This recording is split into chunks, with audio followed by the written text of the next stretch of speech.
संकट चौथ की दो महत्वपूर्ण कथाएं इस प्रकार है। नमस्कार दोस्तों, धर्म उपासना की शक्ति में एक बार फिर से आपका स्वागत है। संकट चौथ यानी गणेश जी का व्रत। इस दिन महिलाएं अपने संतान के लिए व्रत रखती हैं। पूरे दिन निर्जला व्रत रखती हैं। रात को चंद्रमा आने के बाद व्रत खोलती हैं। गणेश चौथ की दो प्रसिद्ध कथाएं जो बहुत ही ज़्यादा प्रचलित हैं वो इस प्रकार है। पहली कथा इस प्रकार है। एक शहर में देवरानी और जेठानी रहती थी। देवरानी गरीब थी, जेठानी अमीर थी। देवरानी हमेशा गणेश जी का पूजन और व्रत करती थी। देवरानी का पति जंगल से लकड़ी काट कर बेचता था। देवरानी का घर का खर्च चलाने के लिए जेठानी के घर काम करती थी और शाम को बचा हुआ खाना लेकर जाती थी। माघ महीने में गणेश जी का व्रत संकट चौथ देवरानी ने रखा। उसके पास पैसे नहीं थे, इसलिए उसने तिल व गुड़ लाकर तिलगुट्टा बनाया। पूजा करके तिल चौथ की कथा सुनी और जेठानी के यहाँ काम करने चली गई। सोचा शाम को चंद्र को अर्घ देकर जेठानी के यहाँ से लाया खाना और तिलगुट्टा खाएगी। को जेठानी के घर खाना बनाया तो उसके जेठानी का व्रत होने के कारण सभी ने उस खाने को खाने से मना कर दिया। अब देवरानी जेठानी से बोली, आप मुझे खाना दे दो जिससे मैं घर जाऊं। इस पर जेठानी ने कहा कि आज तो किसी ने अभी तक खाना नहीं खाया, तो तुम्हें मैं कैसे दे दूं। सुबह सवेरे का बचा हुआ खाना है, उसको ले जाना। देवरानी का मन उदास मन से घर चली आई। देवरानी के घर पति बच्चे सब आस लगाए बैठे थे। आज तो त्योहार है, इसलिए कुछ पकवान आदि खाने को मिलेगा। लेकिन जब बच्चों को पता चला आज रोटी भी नहीं मिली तो बच्चे रोने लगे। उसका पति भी बहुत क्रोधित हो गया और कहने लगा, दिन भर काम करने के बाद भी 2 रोटियां नहीं ला सकती। वह बेचारी गणेश जी को याद करती हुई रोते रोते पानी पीकर सो गई। सकट माता बुढ़िया का रूप धरकर देवरानी के सपने में आई और कहने लगी, सो रही है या जाग रही है। वह बोली, कुछ सो रहे हैं, कुछ जाग रहे हैं। बुढ़िया बोली, भूख लगी है, खाने के लिए कुछ दे दो। देवरानी बोली, क्या दूं, मेरे घर में अन्न का एक दाना भी नहीं है। जेठानी बचा खुचा खाना देती थी, वो भी आज नहीं मिला। पूजा का बचा हुआ तिलगुट्टा छीके में पड़ा है, वही खा लो। सकट माता ने तिलगुट्टा खाया। उसके बाद कहने लगी, निमटाई आई है, कहाँ निमटे। बड़ी खाली पड़ी है, आप कहीं भी जा सकती हो, जहाँ इच्छा हो वहाँ निपट लो। फिर सकट माता बोली, अब कहाँ पोछूं। देवरानी को बहुत गुस्सा आया। उन्हें कब से परेशान किए जा रही थी, सो बोली, मेरी साड़ी से पोंछ लो।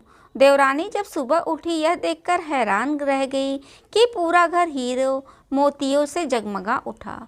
उस दिन देवरानी जेठानी काम करने नहीं गई। जेठानी ने कुछ देर तक तो राह देखी, फिर बच्चों को देवरानी के पास बुलाने को भेजा। जेठानी ने सोचा कल खाना नहीं दिया, इसलिए देवरानी बुरा मान गई होगी। बच्चे बुलाने गए। देवरानी ने कहा, बेटा बहुत दिन से तेरी माँ के यहाँ काम कर लिया। बच्चों ने जाकर घर में माँ से कहा कि चाची का पूरा घर हीरो और मोतियों से जगमगा उठा है। जेठानी दौड़कर देवरानी के पास आई, पूछा, यह सब कैसे हो गया। देवरानी ने उसके साथ जो हुआ वह सब कह डाला। उसने भी वैसा करने की सोची। उसने भी सकट चौथ के दिन तिलगुट्टा बनाया। रात को सकट माता उसके भी सपने में आई। बोली, भूख लगी है, मैं क्या खाऊं। जेठानी ने कहा, आपके लिए चीके में रखा है, फल और मेवा भी रखे हैं, जो चाहे खा लो। सकट माता बोली, अब निपटे कहाँ। जेठानी बोली, मेरे इस महल में कहीं भी निपट लो। फिर उन्होंने बोला, अब पोछूं कहाँ। जेठानी बोली, कहीं भी पोंछ लो। सुबह जेठानी उठी तो घर में बदबू गंदगी के अलावा कुछ नहीं मिला। हे सकट माता, जैसे आपने देवरानी पर कृपा की वैसा सब पर करें। इस तरह से दूसरी कहानी इस प्रकार है। एक बुढ़िया थी, वह बहुत ही गरीब और दृष्टिहीन थी। उसका एक बेटा और बहू थे। वह बुढ़िया सदैव गणेश जी का पूजन किया करती थी। एक दिन गणेश जी प्रकट होकर उस बुढ़िया से बोले, बुढ़िया माँ, तू चाहे जो मांग ले। बुढ़िया बोली, मुझे मांगना तो नहीं आता, कैसे क्या मांगूं। तब गणेश जी बोले, अपने बहू बेटे से पूछकर मांग ले। तब बुढ़िया ने अपने बेटे से कहा, गणेश जी कहते हैं तो कुछ मांग ले, तो बता मैं क्या मांगूं। पुत्र ने कहा, माँ तू धन मांग ले। बहू से पूछा तो बहू ने कहा, नाती मांग ले।